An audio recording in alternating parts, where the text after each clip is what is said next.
Hi, I'm Lynette and welcome to my channel. Today I am going to be talking about great makeup products from forgotten brands. And when I say forgotten brands, I'm thinking mainly of the YouTube beauty community, although it might be the case for the community at large too, but definitely for the YouTube beauty community, I think these brands have been forgotten. And I want to remind you about the great products that they do offer. So I'm going to be talking about 3 forgotten brands, and then there's one brand that's not forgotten, but I will tell you why I included it in this video when we get there. So let's get started. Okay, so the first brand I'm going to talk about today is Clinique. And I know in videos similar to this, people always mention Clinique. And I think it's because Clinique gets no love here on YouTube, okay? When I hear people talk about Clinique on YouTube, because the YouTube beauty community is pretty dominated, I think, by very young folks. And so when they talk about Clinique, it's usually the fact in their minds it's like an old lady brand. It's the brand that their mothers use, or for a more mature consumer. So and I think that may come about because Clinique really is less of a makeup brand than they are a skincare brand, and so the products I'm going to be talking about are really more skincare focused. Now, all of these products, except for maybe 1 or 2, you've seen before on my channel if you've been here before, so I'm not going to talk ad nauseum about them. I just want to bring them to your attention and remind you about the hidden gems that are in these brands that people have appeared to have forgotten about. Alright, so Clinique. One of the products that I really like from Clinique, which is a more recent purchase for me, I think I first bought this last year, and it is the Acne Solutions Clarifying Lotion. You've seen it in a haul video, and it's part of a 3-step, I believe, a 3-step system. So there's a cleanser, and then you follow it up with the toner, and then there may be a moisturizing cream or a moisturizing lotion that you will follow it up with. So it's a 3-step process. I only have the toner because I have a cleanser that I like, and I'm still checking for moisturizers. I'm actually using a Clinique moisturizing lotion as we speak. But I wanted to talk about this product because as someone with acne, this contains salicylic acid. I believe it's 1.5%. So it's fairly gentle for those that aren't maybe used to acne drying products. It's not too harsh, and I'm very used to very drying, harsh acne products because I've suffered with acne for most of my life. But this is nice. I use it after I wash my face, and you could take a cotton pad, or I use a cotton ball, and I'll just put it all over my face, and it has not prevented any acne breakouts, but it does help the pimples to dry up, I feel a little quicker than perhaps they might have if left on their own. Clinique also has a take the day off little line, and in that line they have the eye makeup remover. It says it's for lids, lashes, and lips, and it looks like this. And then also the Clinique Take the Day Off Cleansing Balm. And I know you've seen this on my channel before. I've been using this now for the last few years, and it is my preferred method of makeup removal when I'm not being lazy. It is a solid, it's a solid oil, really. It's a solid, you put it in your hands, you warm it up. I rub it in my hands together, warm it up. You massage it all over your face. It turns into more of an oil, and it really just breaks down all the makeup. Rinse it off. And then I follow it up with a cleanser, although it doesn't say that you have to. And I like that it takes off all the makeup and it does it gently. I don't feel it doesn't feel harsh. It doesn't dry out my skin. I haven't had any adverse reactions to it. It's a gentle but effective cleanser, and I really, really like it. I'm actually almost done with this one. I don't know if you can see.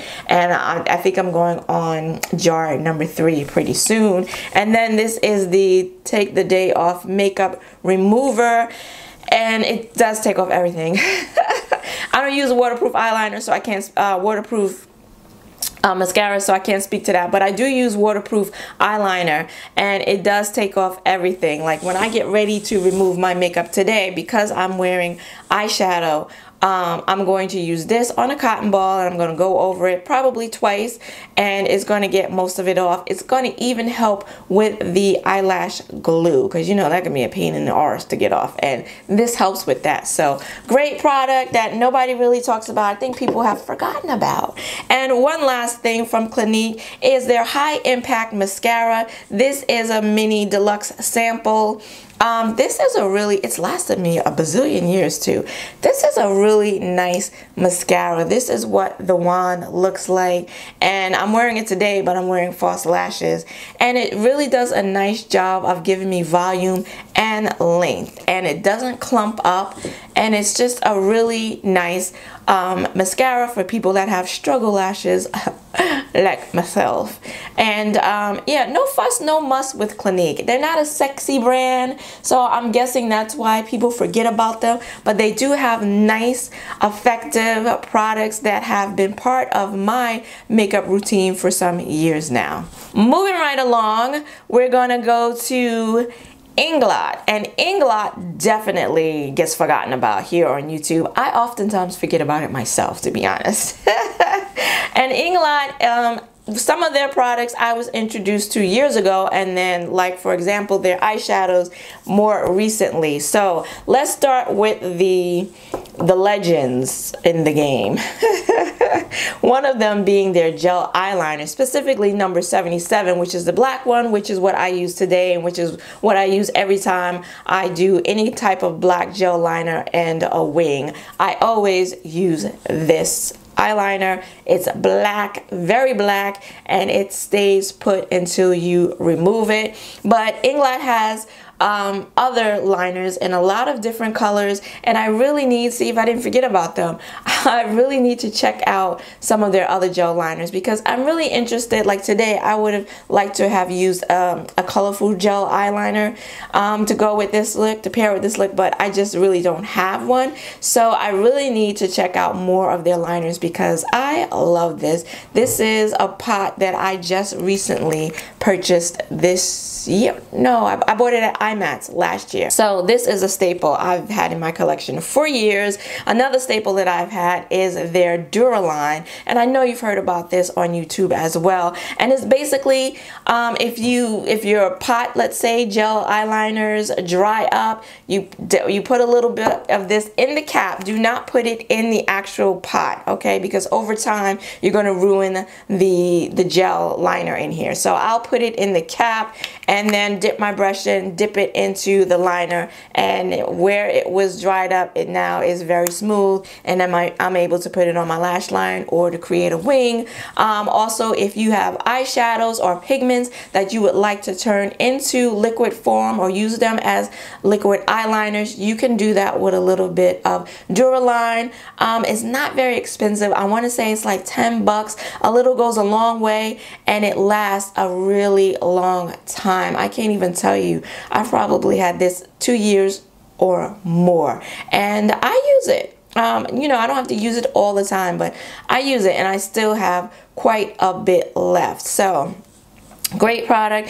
And then Inglot also has beautiful pigments, and again, I've talked about these before, but they have these beautiful loose pigments. I don't know if you can see that, but I don't want to turn it anymore because I actually spilled one out trying to do that one. So I will just I just bought a couple of my favorites. I have, I'd say maybe 4 or 5 of these, and so I wanted to just show you a couple of my favorites. And this one is number 85. Some of them are for your eyes, and then others of them are marketed for your body. Seems like everyone has this one now, this like blue brown pigment that MAC I think came out with first, and that is number 85. And then the next one here is number 19. Look at, do you see this here? Do you see that in the pot?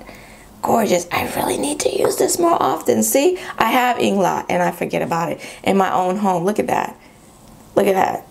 Gorgeous. So yeah, if you are looking for some pigments, check out Inglot, and you get a whole big pot.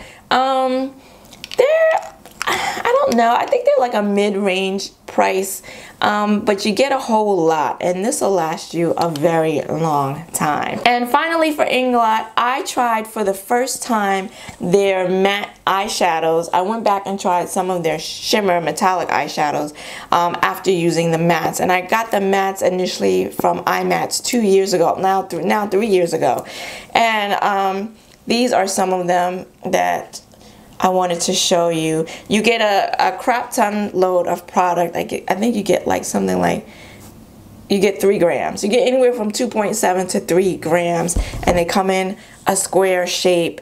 And let me tell you, can we talk? Their matte shadows are really, really nice. I mean, talk about pigmented, and as a woman with some melanin in my skin, you know, you can't always find, especially when it comes to colorful shadows that are going to show up on my skin without a base, for example, a white base underneath. But these do. Look at that. And they're all numbered, so there are no names to these shadows. They're all by number. Everything in the Inglot collection is numbered, but look at that. Very, very, very pretty, very pigmented. They blend like a dream, and it's because I had such a good experience with the mattes that I went on ahead and decided I wanted to check out some of their shimmers. Not as crazy about the shimmer metallic shades.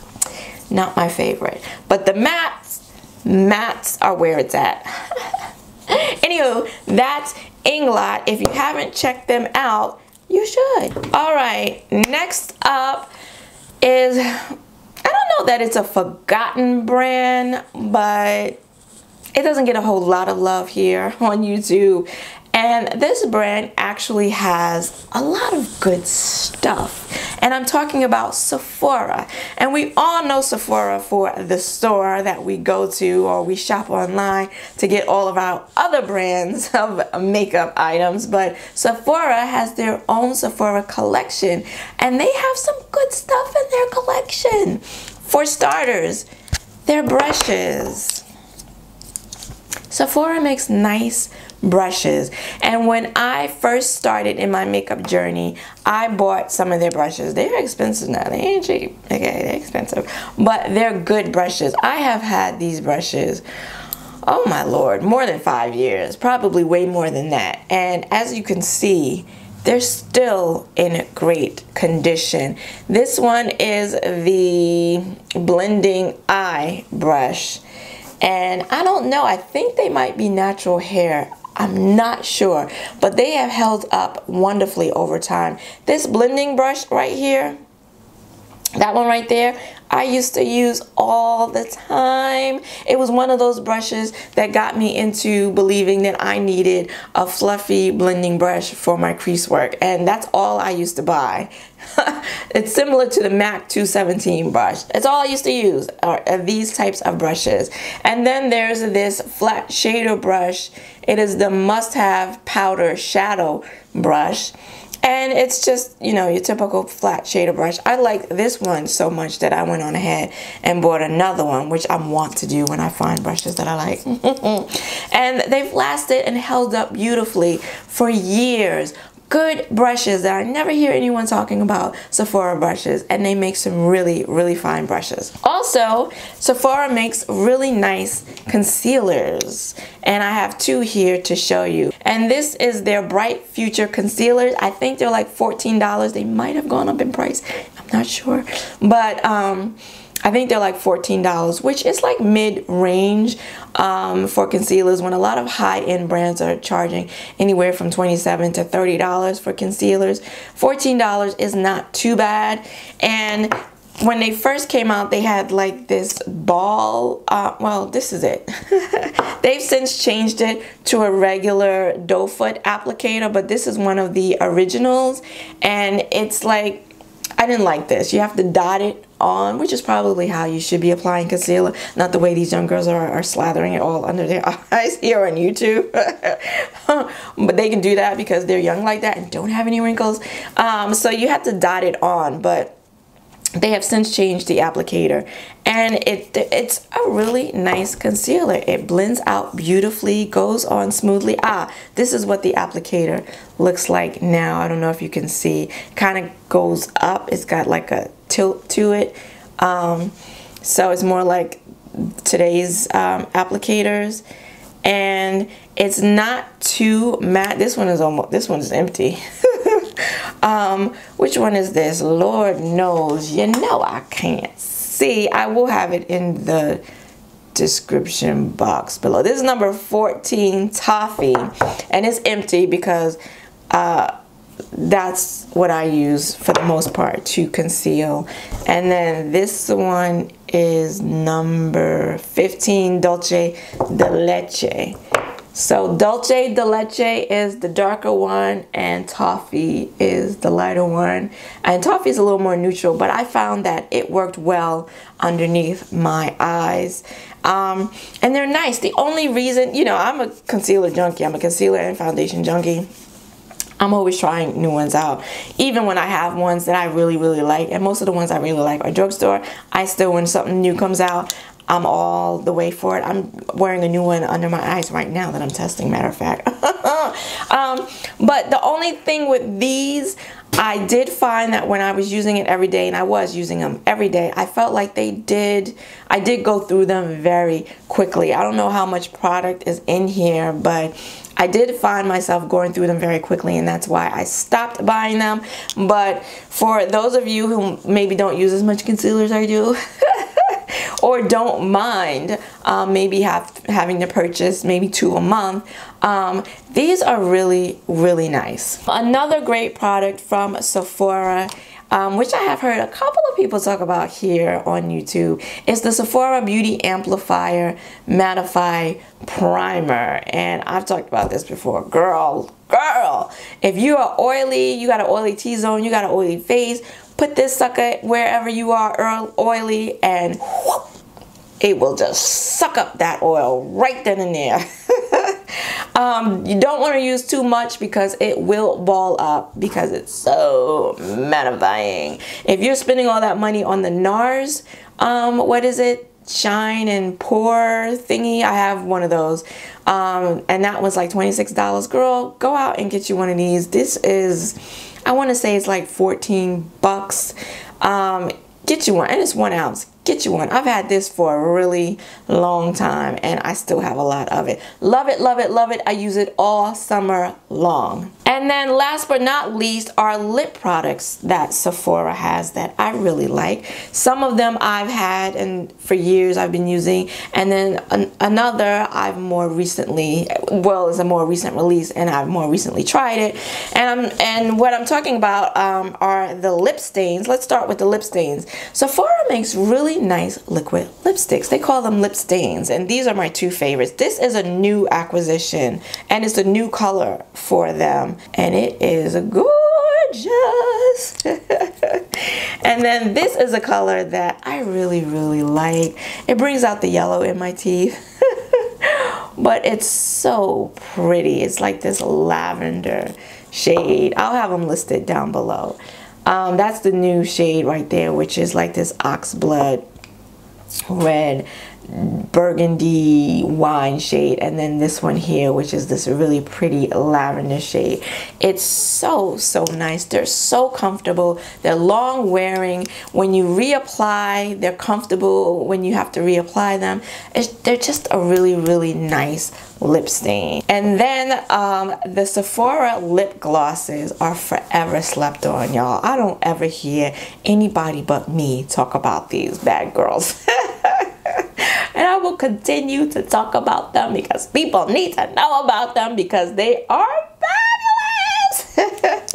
And I mean, hey, it's a lip gloss, all right? It's not changing the world. We're not curing cancer, but they're really, really nice. This one I think is like, I think this one is Earth and Fire. It is number 35. The thing about Sephora, this is it right here. And this is, you know, this is my go-to pinky nude lip, neutral lip. I love to do a combination of this with a brown beigey light lip or with a little light pink lip. Like, I love to throw this on top. It's forever stays in my makeup bag. That's where I took it out of today to show you. They're just nice. I think they're like $12 to $14 as well. Sometimes you can catch them on sale for $7. I think that's when they're discontinuing shades. They have discontinued a couple of shades that I really loved and kept repurchasing, and then they stopped making them. I'm still hurt over that too, Sephora. I'm still salty about that. But yeah, I don't know, when I go back to re-up on this, who knows if it'll still be there. But they come in a lot of different colors, and they're just really nice. They're not sticky. They're comfortable. I mean, it's a gloss, so you're gonna have to reapply, but they're comfortable if you need to reapply. It's just really pretty. And if you don't know, now you know. And last but not least, from Sephora, and I just want to mention, this is not a sponsored video. I've not been paid to talk about any of these products. I have not received any of these products for free. I bought them all with my own money. Last but not least, from the lip collection at Sephora are their more recent additions to their line. And these are the Stories lipsticks, and they come in different finishes, a metallic, matte, there's the creamy, so you get several different types of finishes, and they come in a lot of colors, and then the packaging is just really cute. Now, you saw me, I will link it up above here. You saw a video that I did swatching. They had, for holidays, they had a collection of these lipsticks, and they're only $8, which is drugstore priced, y'all. They had a collection of these that I swatched. Number 38 looks like that, and it's the shade that I really like, that just doesn't look good on me, but I keep buying it anyway. It's this lavender shade, not unlike the lavender lip stain that they make that I showed you a minute ago. That's it right there. And I'll pair that with a berry toned lip liner or a purple lip liner. And then this is another one, number 31, and it's a cranberry. And this one, I believe they're both matte. So I've been wearing them more recently, and that's that number 31 right there. And I have to say, I like them. I mean, they're nice. Are they revolutionary? No, I don't think I've ever tried any revolutionary lipsticks, but they're nice lipsticks. And for $8, I mean, you can't go wrong. The packaging is a little on the cheap side, but it's $8. Okay, that is it for the Sephora portion of this video. Now to the last brand, and this is the one that's not forgotten, but I think what gets forgotten is that they do have some nice products, staple products, and maybe they get forgotten because they are such a staple. People have taken them for granted, so they forget about them. The brand is MAC, and MAC gets a lot of shit, as well they should, because they have a collection every week. They've collabed with Patrick Starr. I mean, seems like a nice person, but like 5 times. Okay. They do a lot of neutral stuff. I mean, a lot of their, I won't say they do a lot of neutral stuff. They do a lot of neutral stuff. That Patrick Starr collaboration was a lot of neutral stuff. But they do a lot of collections. And it's, you know, it's kind of hit or miss with them. I remember when they dropped the price of their MAC, their eyeshadows, the single ones, the pan eyeshadows, to $6, and I went and bought a whole bunch, and a lot of them were just really awful. And for that reason, I haven't I've been hesitant to buy any more MAC shadows. And you know, they changed their brushes from natural hair to synthetic. And a lot of people haven't liked the synthetic brushes. They're not cruelty free. So MAC has a lot of issues, and people give them a lot of crap, and you know, for good reason. But there are still good products in the MAC line, and one of them, actually all of them that I have in front of me, are lip products. And I will start with the lip liners. And I'm not going to go in depth because, Lord, every tutorial you hear me talk about that I finished a look with a MAC lip liner. So you know where I stand with the MAC lip liners. I just thought I would bring some of my favorites here to show you. And yes, you can tell they're my favorites because this is a new one. This is an old one. I just messed up my liner, man. This is the liner in Heroine, and Heroine is a very popular lipstick of theirs, and they came out with a line where they had matching lip liners for their most popular lipsticks, and one of them was Heroine. Heroine happens to be one of my favorite lipsticks from MAC. Speaking of which, I have it right here, so I will swatch it right next to the lip liner. And that's the lipstick and that's the liner. And then of course there's the MAC Chestnut lip liner, which I'm sure every black woman that wears lipstick owns because it is the perfect brown. And then one of my favorites, another one of my favorites is this, what is this? It's not Diva. Lord, I'll have it in the description box. I wear it with one of my favorite lipsticks, which is Diva, which is right here. So I'll swatch that for you. This one here, this is it. It's a dark plum, and then this is the Diva lipstick that I wear it with. I like a lip liner that's not too matte and not too creamy, right? And MAC is perfect. It's neither one. Not too creamy, it's not too matte. Don't want it to be too creamy because I don't want it moving around. The whole point is to help it keep your lipstick on your lips and not go outside of your lip line. I don't like it too matte because I like to blend my lip liners in with my lipstick. I don't like to have a harsh line around my lipstick. Unless, even when I'm doing an ombre, I don't like it to be harsh. So it's the perfect consistency where I can blend it, where it's comfortable, it stays on all day until I wipe it off and reapply it. And these have been staples in my collections since I started wearing lipstick at the age of 18. So that's how long I've been riding with MAC lip liners. Then there are the MAC lipsticks. And again, are they revolutionary? No, and this is not the packaging. I bought these tops to go on them. Revolutionary? No, but they're like perfect. This is Diva, this is Heroine.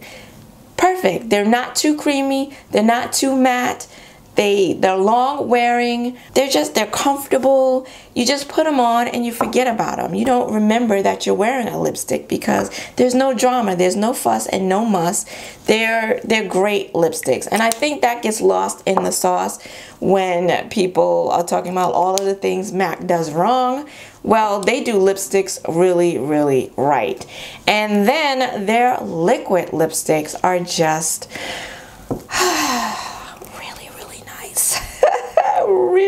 really nice. One of my favorite formulas. That's the doe foot, which is really nice. It's flat, it's pointed, it's precise, and this is I just thought I'd bring you two of my favorite colors. I have several of these. Actually, I bought 3. Yeah, this is their retro matte liquid lip colors. And again, I don't know what color this is, but I will have it down in the description box below. This one here is Young Attitude. You've seen it before on my channel. This beautiful dark green jade. And then this one is Crowned, one of my newer acquisitions. And it is this beautiful burgundy, which is right here. They're comfortable, they're matte, they're drying because they're liquid lipsticks, but they're more comfortable. They wear really well, they're long wearing. You will have to touch it up when you eat, but not very much depending on what it is that you're eating. And they're easy to reapply. They don't flake off. I haven't experienced them flaking off. They're just really, really nice liquid lipsticks. That's all I can say. Really nice, really comfortable, really long wearing, and matte. And so if you haven't tried them, what are you waiting for? And then last but not least, I talked about their eyeshadows, and I've been hesitant to buy any of their eyeshadows since purchasing them some years back, and they were all trash. Like literally no pigmentation, no nothing. But I saw these recently in someone else's video over the holidays. The fancy face made me buy them. And this is part of one of their newer collections, holiday collection, the Shiny Pretty Things collection, and this is the Shiny Pretty Shadows. They just gave up. They have so many collections, they have the name. They were like, you know what, we're just gonna call them Shiny Pretty Things and Shiny Pretty Shadows. Sounds good. And this is what they look like. I used one of them in a tutorial recently. This one is Make a Wish. Oh, and it's like this green, so beautiful. And this one is P for Pink, which is a pink. And that is what they look like up close. This is P for Pink, which is this dual chrome pinky gold. And then this one is Make a Wish, which is like this greenish gold. And they're super glittery. They're like pressed glitter almost. Super glittery, and you would probably need a glitter glue to wear them. I just wetted and used one of them in my inner corner. But yeah, they're gorgeous, and I can't wait to use them. They'll be beautiful as toppers, beautiful as inner corner highlights, or beautiful to place all over the lid. Gorgeous. And that is it for great makeup products from forgotten brands. I would love to know, what are some of your great makeup products from brands that you feel have been forgotten, especially here on YouTube. Let me know in the comments below. If you liked this video, then please give it a like and consider subscribing, because I do them along with makeup reviews, hauls, swatches, and tutorials here on my channel every Saturday. I want to thank you for joining me today. I hope to see you again next week. Until then, bye-bye.